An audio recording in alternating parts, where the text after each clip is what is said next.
2016년 1월 북한 평양의 한 호텔 지하 CCTV 화면에 한 청년이 나타납니다.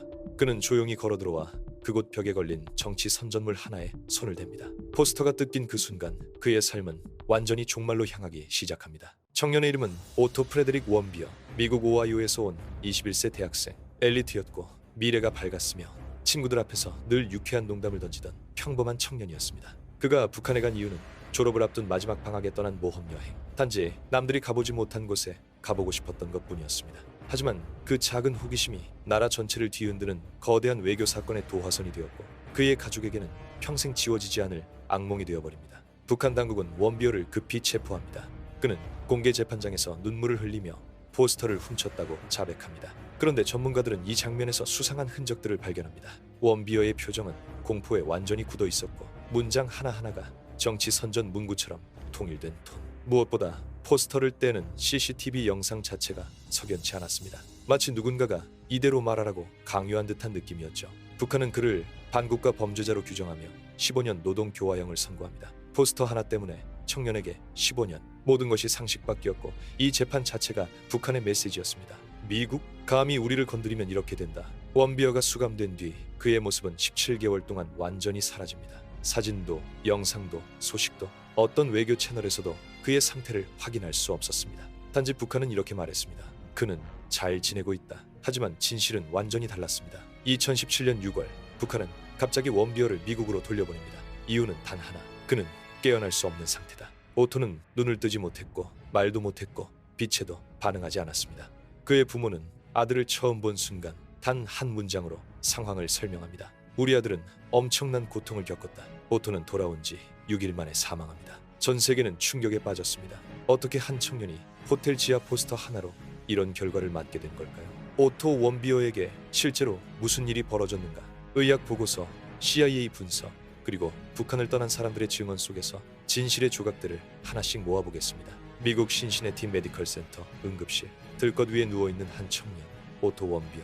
의사는 고개를 숙였습니다. 이미 너무 늦었습니다. 오토의 눈은 떠 있었지만 그 시선은 어디에도 닿지 않았습니다. 통증에도 반응하지 않았고 말도 하지 못했습니다. 마치 영혼이 어딘가에 남겨진 사람처럼 의사들은 세 가지 단서를 발견합니다. 첫째, 광범위한 뇌 손상. 스캔 결과는 심각한 저산소성 뇌 손상.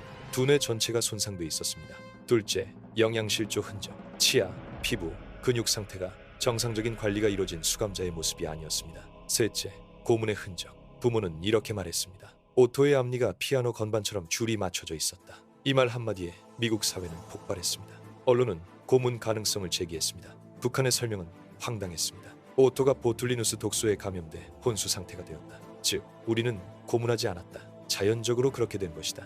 그러나 전문가들의 분석은 단호했습니다. 근거 없다. 보툴리누스 중독이라면 특정 근육마비, 호흡부전 등의 명확한 패턴이 나타나야 하지만 오토의 뇌는 오랫동안 산소를 공급받지 못한 뇌였습니다. 이런 손상은 보통 두 가지 상황에서 발생합니다. 심각한 폭력 후 방치 혹은 오랜 시간 질식 상태. 둘 중 어느 것도 북한이 말해줄 리 없었습니다. 이후 분석은 북한의 구금 고문 시스템으로 향합니다. 오토 원비어의 17개월. 그 시간의 대부분은 철창 뒤 감시 아래에서 흘러갔습니다. 북한은 그를 미국의 적으로 규정했습니다. 정치범에게 북한은 두 가지 목적만 설정합니다. 정치적 메시지용 선전 도구, 완전히 굴복한 존재로 재탄생시키기. 이를 위해 사용된 방법은 체계적이고 반복적입니다. 1. 잠을 박탈한다. 24시간 조명, 수시로 깨우는 발소리, 일어서 라는 명령. 사람의 생각하는 능력 자체가 파괴됩니다. 2. 고립시킨다. 오토는 미국 영사가 오기 전까지 단 한마디 대화도 못했을 가능성이 큽니다. 소리 차단, 마스크 착용, 정면 응시 금지. 혼자 있는 시간이 길어질수록 사람은 자신을 의심하고 존재감조차 흐려집니다. 3. 반성문과 선전문. 그의 눈물의 자백문은 단지 재판용 쇼가 아니었습니다. 그 전에 수십 번, 아니 수백 번 다시 써라, 무릎 꿇는 문장으로 써라는 명령 아래 강제로 작성됐을 가능성이 큽니다. 4. 신체적 압박. UN 북한조사위원회 보고에 따르면 폭행, 결박, 질식, 물고문, 정기적 구타는 북한 수용시설의 표준 절차입니다. 특히 질식 고문 머리를 뒤로 젖히고 멍해지는 순간 뇌는 산소 공급이 끊기기 시작합니다. 의학적으로 오토의 손상은 그 패턴과 정확히 맞아떨어졌습니다. 5. 치료는 없다. 병에 걸리거나 다쳐도 의사는 없습니다. 몸이 버티지 못하면 그냥 조용히 사라집니다. 그는 혼자가 아니었습니다. 수많은 사람들 속 단 한 명의 미국인, 그리고 북한 정권에게는 우리가 원하는 그림을 만들 때까지 절대 돌려보낼 수 없는 사람이었습니다. 정치적 가치가 그의 생명보다 위에 있었던 셈입니다. 2017년 미국에서는 새로운 대통령이 취임했습니다. 도널드 트럼프. 강하게 밀어붙인다는 이미지의 인물. 북한이 가장 경계하던 상대가 백악관에 들어섰습니다.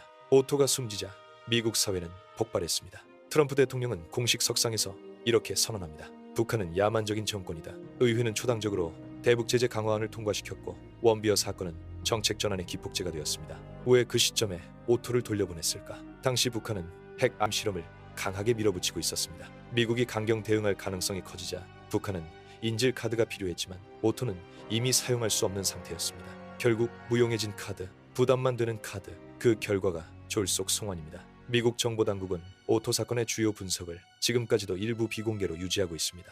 전문가들의 공통된 추정은 하나입니다. 우리가 알고 있는 것보다 훨씬 잔인한 일이 있었다. 미 법원은 최종적으로 이렇게 판결했습니다. 북한은 오토 원비어를 고문하고 살해한 책임이 있다. 2018년 미국 연방법원 판결. 오토의 아버지 프레드 원비어는 말합니다. 오토는 집으로 돌아올 때 울고 있었습니다. 그는 우리에게 모든 것을 말해주고 싶었을 겁니다. 어머니 신디는 국제회의마다 참석해 북한 인권 실태를 알리고 있습니다. 그들이 원하는 건 복수도 전쟁도 아닙니다.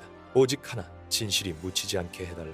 오토는 결국 포스터 하나 때문이 아니라 국가체제의 잔혹한 계산 때문에 죽었습니다. 이 사건은 우리에게 묻습니다. 인간의 생명보다 체제의 자존심이 우선될 때 어떤 비극이 벌어지는가? 오토 원비어. 그의 이름은 이제 한 국가의 어둠을 드러낸 증언입니다. 그가 겪은 고통을 누군가가 되풀이하지 않도록 우리는 잊지 말아야 합니다.